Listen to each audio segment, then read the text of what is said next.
पराग के मन में बार बार यही सवाल उठता है कि जब मोहित और प्रेम एक साथ थे तब ऐसी कोई घटना क्यों नहीं हुई।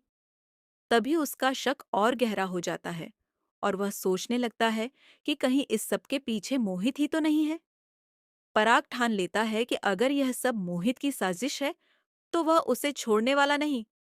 धीरे धीरे वह हर बात की तह तक जाने की कोशिश करता है और सच्चाई सामने आने लगती है।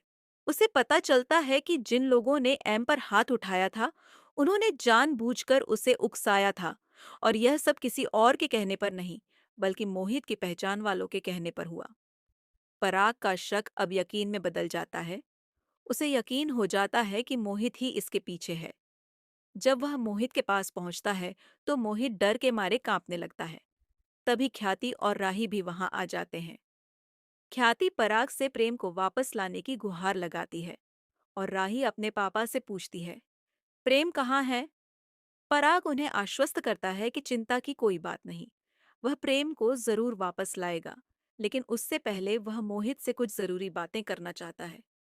मोहित घबराकर पूछता है, सर, आप मुझसे क्या कहना चाहते हैं? तभी पराग का गुस्सा फूट पड़ता है। तुम्हें जरा भी शर्म नहीं आई मेरे बेटे को फंसाते हुए? सुप्रीम फैमिली के सभी लोग हैरान रह जाते हैं। ख्याति पूछती है, पराग जी, ये आप क्या कह रहे हैं? मोहित क्यों प्रेम को फंसाएगा? वो तो उसे अपना छोटा भाई मानता है। पराग कहता है, आप लोग बहुत जल्दी दूसरों पर भरोसा कर लेते हैं। प्रेम पर हाथ उठाने वाली लड़की भी मोहित के कहने पर ही आई थी।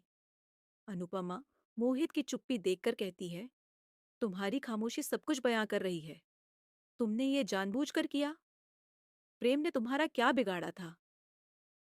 ख्याति भी भड़क उठती है, हमने तुम्हें अपने घर में रखकर बहुत बड़ी गलती की।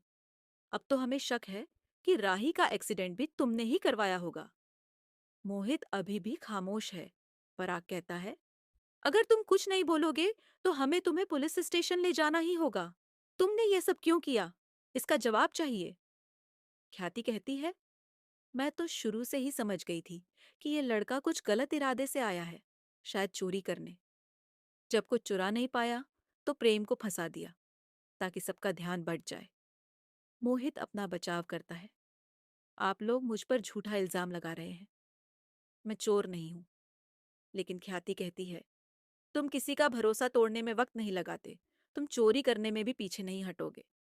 इतने में एक और सदस्य कहता है, बिल्कुल सही कह रही है ख्याति, ऐसे लोग अमीरों के तलवे चाटते हैं और पीठ पीछे वार करते हैं। राही कहती है, पापा, ऐसे इंसान की जगह सलाखों के पीछे होनी चाहिए, और उन सब की भी जिन्होंने प्रेम को लड़ाई में फंसाया। पराग कहता है, अब कोई डील नहीं मिलेगी मोहित। अगली बार अगर तुम नजर आए तो बख्शूंगा नहीं। तुमने हमारे भरोसे का गला घोटा है। मोहित की माँ का नाम आते ही वह भड़क उठता है और कहता है, आप मेरी माँ के बारे में क्या जानते हैं? अगर उनकी सच्चाई पता चल जाए तो आपके होश उड़ जाएंगे। ख्याति जवाब देती है, मुझे कुछ नहीं सुनना। तुम कहीं भी जाओ, जियो या मरो, मुझे कोई फर्क नहीं पड़ता। तुमने मेरे बेटे को फंसाया है, अब तुम्हें जेल जाना ही पड़ेगा। तो दोस्तों, अब सवाल यह है कि मोहित का अगला कदम क्या होगा? क्या पराग प्रेम को वापस ला पाएगा? आपकी क्या राय है? तो इसे लाइक करें। चैनल सीरियल ट्विस्ट को सब्सक्राइब करना ना भूलें। मिलते हैं। Thanks for watching.